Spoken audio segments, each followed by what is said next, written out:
everything is getting lost day by day. That the gradually the entire process of civilization has changed, and that the technology we have already, have technology, and its fanfare we have already done it. Welcome the technology with fanfare, with comfort, with everything. But gradually, we are also losing our own way of dealing with life. You see, and the kind of loneliness that we feel now is not there earlier. Was not there earlier.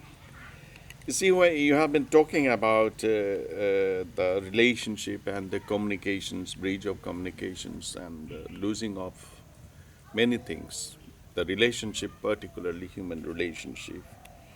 You see, it applies in art, it applies in life because life is close to art. Life is art. So, in between this, if the tribal people, the Adivasi people, with their simplicity in carrying out their daily lifestyle and enjoying their daily lifestyle, and then not only that, they enjoy water, they enjoy the forest, they enjoy everything, the birds, and you will see their music, their dance, which is more to do with human and nature, and human being and nature. And there is no artificial energy in it.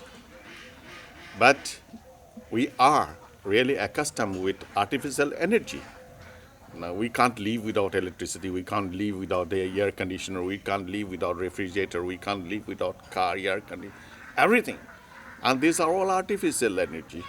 But they can still survive without, artificial energy. And that is one of the most important thing to learn by the so-called civilized people. That becomes more important. So, and that's why the energy, the living energy, is being portrayed in their performances. You could see that, how it is really coming so powerfully in their performances.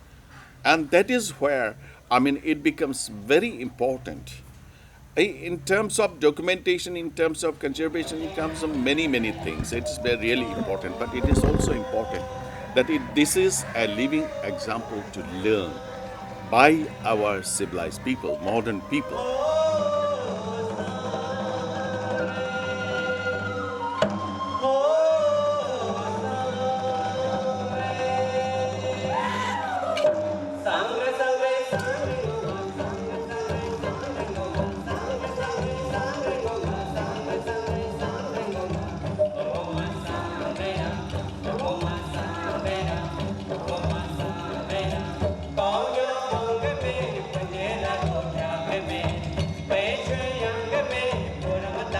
Art is like a creative field where you can't stop the search. But at the same time, it becomes more important that while doing that search and the creative activities, your input, again and again, the question of aesthetics comes, it knocks in your door. And that aesthetics, determines the height of that performing art form. But in art, what happens is the best authenticity in art comes from from where? From the taste. Yeah. From the taste, Yeah. that is. If his taste is really good enough, whether it is a tribal taste, whether it is a classical taste, whether it is a taste of, a kind of community, a kind of. So, what we do in making an art product all the time, you will see that everywhere thousands of thousands and thousands of productions are there.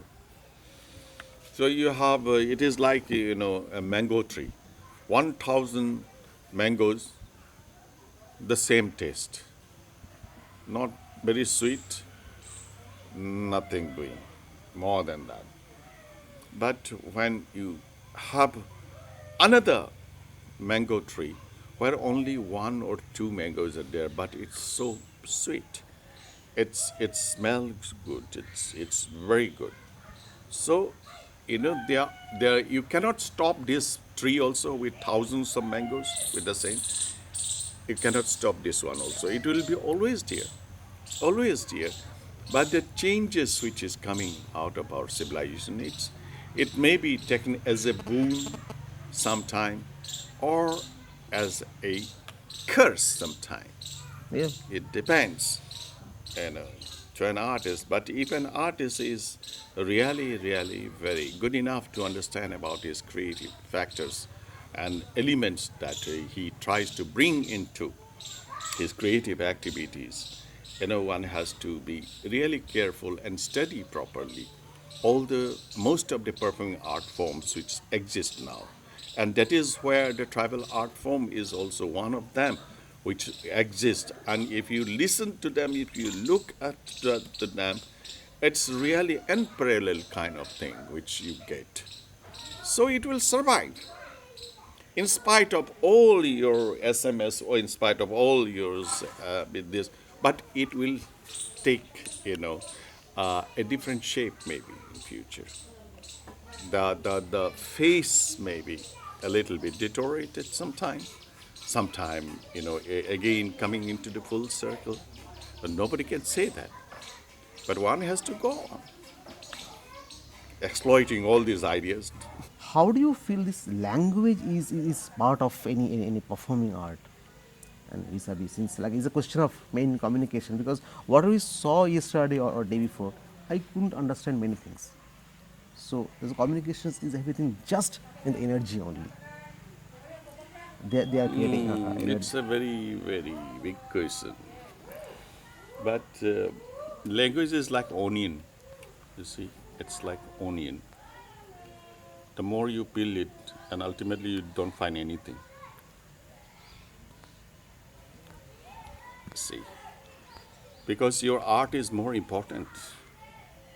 You go on peeling it, peeling it, peeling it. You go on. What will do with languages? And you see, if I perform I'm performing, say, suppose, and that how much of time do you takes to read one line of your subtitles? Yeah. And by reading that time, the entire the entire performance is taking place. And you want ultimately after reading all those things, you don't see anything, and ultimately what you get is the story of the play, of the production, nothing more than that. I always try to edit everything, even in international festivals, wherever I perform. I say, no, that's not the way. One cannot go on reading, Shakespeare in subtitles. Come on. How can a soliloquy of Shakespeare may be done in subtitle? It cannot come. You see, it is just a kind of support. So the director, if he is really trying to give some subtitle, what he should do, I think, is try to find out some of the dialogue, the best of the dialogues, which can communicate to each other, edit it again and again like films, and edit again and again and make it shorter, and give a caption in an interval of say 2 minutes, 3 minutes, or 4 minutes, 5 minutes, and that will make just have a look. long di chu chang le na chang sang ta gang me zam le na mai ta tin sin chom tu jalo